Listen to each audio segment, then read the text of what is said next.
Then the fifth point is related to the teacher. So we have already defined that the other than student, the second focus is on the teacher.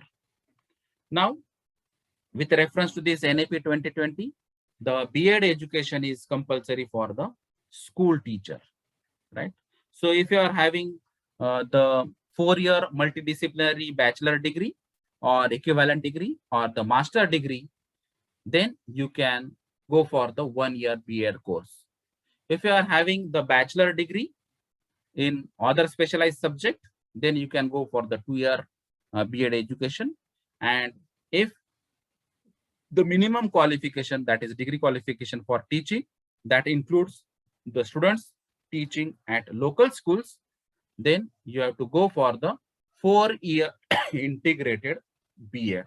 So if you are not bachelor or master, then you have to go for this 4-year integrated B.Ed qualification.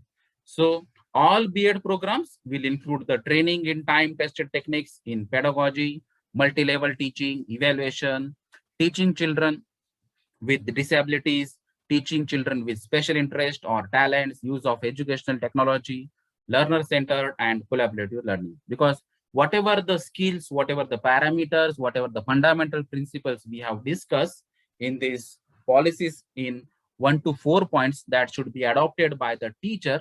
Otherwise, there may be a failure for transforming these skills or educating the skills to the children. And that is why this B.Ed education will be there for different categories, that may be for 1 year, 2 year or 4 year. So this NPST is there, that is National Professional Standards for Teachers.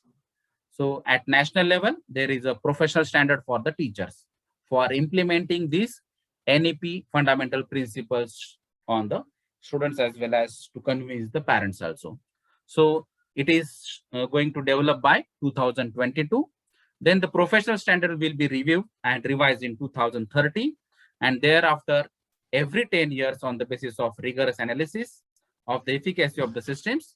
Then we have already discussed about this parameter, that is quality of 4-year integrated B.Ed programs, then transparency in transfers through the online computerized systems. Then there may be a test which I have discussed, that is called as TET. So teacher eligibility test.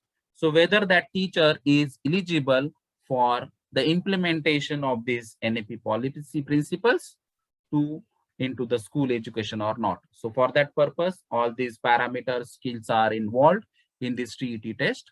Then sharing of teacher across the schools. So that is also possible, because if you are a expert in the music or drawing or paint, then that music teacher may go from one school to another school, like visiting or the guest faculty or adjunct faculties.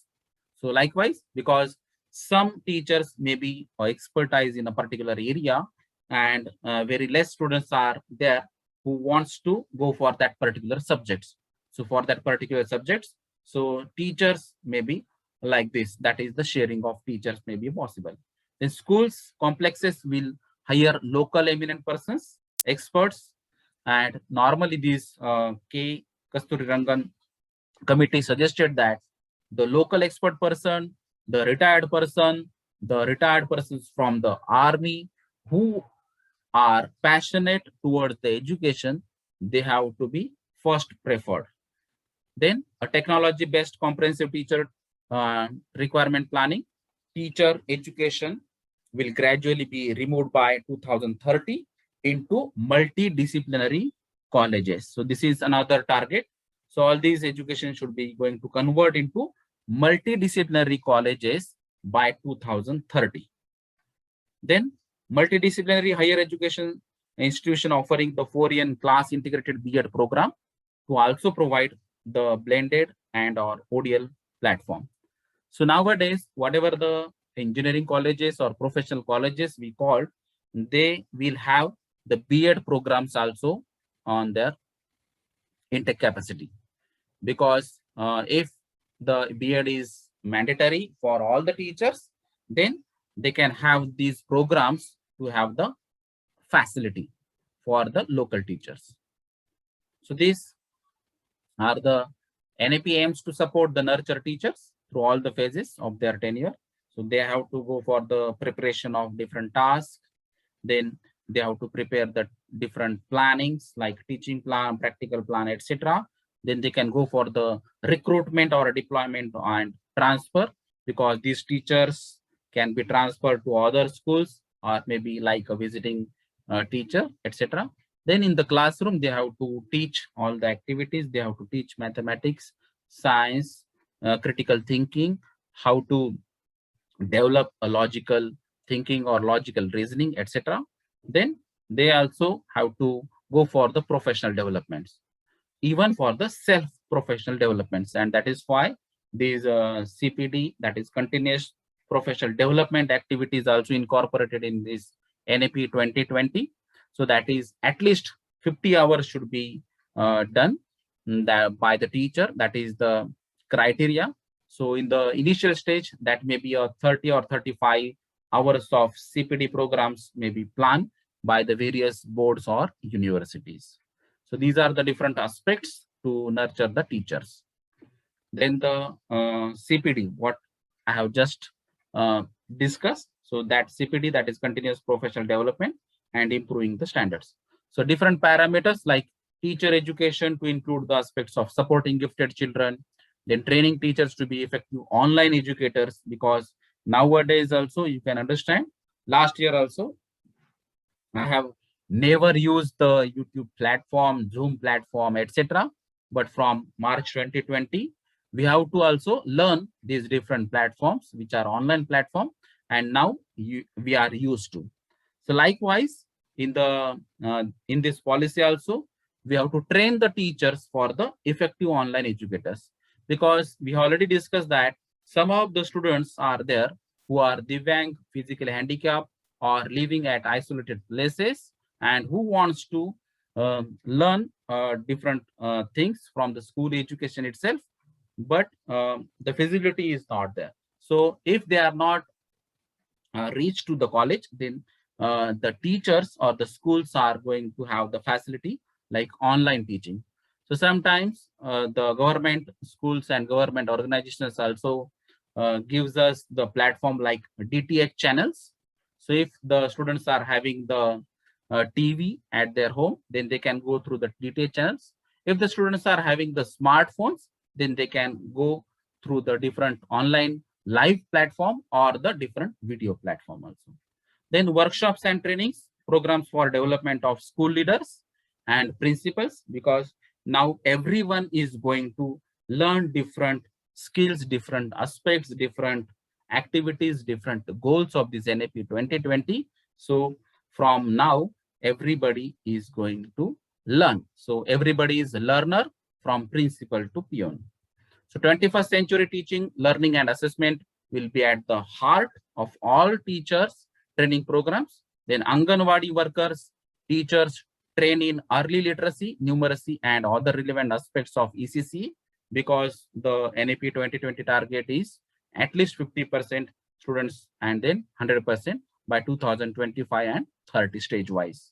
Then inclusion and equity will become key aspects of this teacher education and secondary specialization to be created for teaching kids with disabilities. So there is a special provision for this Divyang, and sometimes if it is needed, then we have to teach one-to-one. That is, one teacher is going to teach that Divyang students one-to-one, or to that physically handicapped students, or to a particular student. So sometimes one-to-one learning is also there, sometimes peer learning is also there, sometimes group learning approach is there, sometimes online approach is there, sometimes open distance learning approaches. But main focus is on the learning. The enrollment ratio should be increased. The platform may be different. The media may be different. That is the main motive of this NAP 2020. And that for that purpose, we already discussed that NCFT by 2021 is going to establish, and NPST is going to establish by 2022. Then the sixth point of this school education is equitable and inclusive education, learning for all. So equal and inclusive. So handicap, And then girls education, that should be a motive, because if you again see the enrollment of the girl students in the village area especially, then the enrollment is less than the male candidates. So that is why we have to include all these things. Then education is the single greatest tool for achieving the social justice and equality. NEP 6 to bridge the gender and social category gaps in all levels of school education. So focus on the SEDGS, that is SEDGS 4, and with reference to the goal 4 of Agenda 2030, we have to focus on this SEDGS, that is called as socio-economically disadvantaged group, right? So under this category, they are based on the gender identities, socio-cultural identities, geographical identities, disabilities, and socio-economic conditions. So you can understand what exactly these means are. So for gender means male and female or transgender. Then socio-cultural means that may be from different caste, that may be SC, ST category, OBC category, minorities, and general. Then geographical location, so that may be some school, some students are coming from the village area, some students are coming from the towns or taluka places, some are coming from the district or cities or metro cities, etc. So that is geographical identities. Then disabilities, so some are disabled, so that is physical handicap, divang, etc., and some are normal. And in the socio-economic conditions, such as migrant communities, low-income categories, committees, students, and then children in vulnerable situations, victims of or children of victims of trafficking, orphans, including child beggars in urban areas, likewise. So variety of points are there which are covered under this SEDGS. So how to ensure this equitable and inclusive education? So we have to go for this gender inclusion fund. Then we have to go for the equal participations of children in all the activities under the ECC. Then we have to go for the home-based educations. So if Divang student is there or physical handicap student is there, then we can go for the teach to that students also. Then identify such learning disabilities early and plan specifically for that person or that students. Then some additional special educators should be informed, should be trained, because if you want to go for some kilometers to teach that student, then you have to teach to give the training for that person, because especially the mindset of that teacher, then physically fitness of that teacher, and the remuneration given to that teacher. So all these things should be included in that additional special educators. Alternative forms of schools, so that may be different pedagogy styles are there, we have to adopt that at least one. Then state or other board examination and assessment, now it is going to assess by NTA, National Testing Agency, because nowadays if you observe, some of the exams are conducted by this NTA agency, but with reference to this NEP 2020, so all these state level boards or some other boards who are going to conduct or take care about these examination patterns and assessment, now it is going to handle by the NTA only. So one regulatory body for the examination. Then special attention will be given to reduce the disparities for the SC or ST candidates.